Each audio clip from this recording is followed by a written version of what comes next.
Hello বন্ধু, কেমন আছো সবাই? আজকে আমরা বেরিয়ে গেলাম রাইড করার জন্যে। আমি আমার বন্ধু যে কোনো হাইওয়েতে। এইটা নিয়ে আমার দ্বিতীয় ভিডিও হচ্ছে রাইডের। তা আশা করি এরকম ভিডিও আপলোড সবসময় আপনারা পাবেন আমার ভিডিওতে। রাইড বলে কি বা কোনো জায়গায় ট্যুরে গেলে সেই সব দেবো।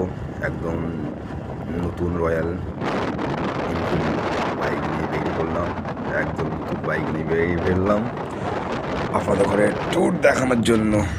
আমরা লম্বা ট্যুরে বেরিয়েছিলাম একদম হাইওয়ে ধরে। আপনার সময় দেখুন, তাহলে খুব ভালো লাগবে।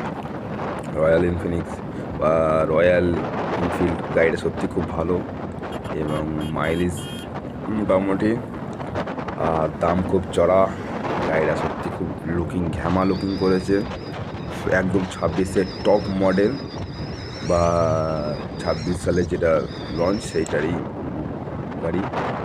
আপনারা দেখুন, আমরা একদম হাইওয়েতে আছি, একদম 100 স্পিড পার করে দিয়ে যাওয়া হচ্ছে। কিছু বোঝা যাচ্ছে না রাস্তা, স্যাঁ স্যাঁ করে গাড়ি বেরিয়ে যাচ্ছে। আর হাইওয়েতে গাড়ি চালানো একটু টাফ, যদি একবার প্র্যাকটিসে বা হাতের গায়ে চলে আসে তাহলে কোনো আর ভয় নেই, সব সময় হয়ে যাবে। একদম সিঙ্গেল বাই সিঙ্গেল, 4 চাকা লরি বাস কিছু মনে হবে না। আর যদি ভয় লেগে যায় একবার, আর যদি ভয় ঢুকে যায় হাইওয়ে, তাহলে আর চালানো যাবে না।